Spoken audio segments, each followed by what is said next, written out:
started this project and they basically handed me the responsibility of the audio for it, I started taking a look at the concept art that was being developed and taking a look and seeing the sort of Renaissance approach they wanted to bring in. And it became obvious pretty early on that this was the type of game that was a story-driven game. So at that point, I knew right away I'd made my first decision that the story needed to be the priority, it needed to be at the forefront. With all due respect, Major, I'll expect 2 security details waiting for us on the tarmac. In the first Deus Ex, I think because it was far more futuristic, it's a very electronic score. In this one, I think because it's 25 years earlier, it's a generation earlier, it's mechanical augmentation, so the music tries to express that. We decided to try using organic instruments to represent more of the human side, and then using electronic instruments to represent more of the augmentation side. It's a lot of acoustic drums, it's a lot of choir, it's strings. Because it's interactive, the music has to shift depending on what the player is doing. Especially in Deus Ex, where the player can play it stealth, or he can play it as an action game, or he can play it socially, the music has to be able to reflect all those different styles of gameplay. Combat is just insane. Making the weapon sounds is obviously the thing everybody gets excited about because it's a lot of fun to make things go boom. We worked with the weapons designer. We went through tons of different sounds, blending all kinds of different weapon sounds, tweaking it. We take real sounds, but we blend these sounds with other stuff. Like, it's not just like 3-4 sounds blended together. It's like probably 25 sounds all together. You have to feel the things like they're real, but in the same time, you like to get these things a little bit more than real. Hacking was a fun part to do because it's kind of its own little battlefield in itself. It's you against the mainframe. And when you're hacking something, I want it to feel somewhat cerebral, but I also wanted to have that tension of like, okay, I can't afford to get caught here.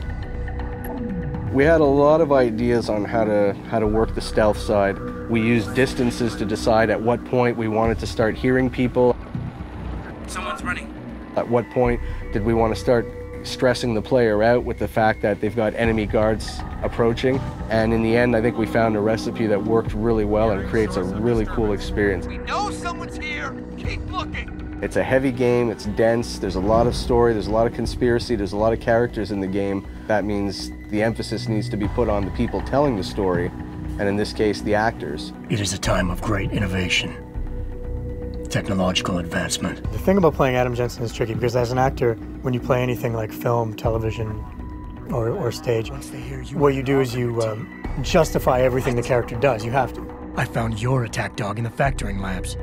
But with Jensen, I have to justify not only why he's doing one arc, but why he's doing hundreds of arcs. When I have the option to play as a good guy, to not kill anybody, to go through the game and knock people out and never get discovered, that's what I'll do. Because I feel like a good guy wouldn't go around killing everybody. If I kill somebody and I didn't mean to kill them, I'll go back to a previous save.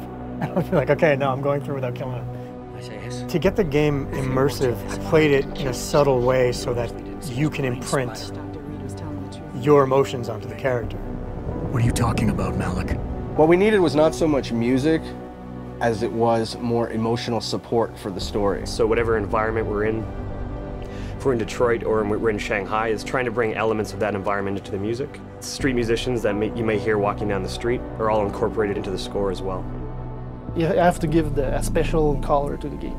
You have to get the vibe of that city. It's not just ambience.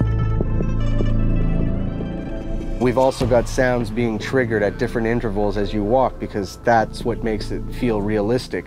Hearing a window break in the distance as you walked a certain path. And what's cool is when you walk back the same way, it's not going to be the same sound. It's not baked in. We've got something else cooked up. Now you're sitting there going, okay, well, this feels like it's adapting to what I'm doing in the game, and ultimately that's the illusion you want to create.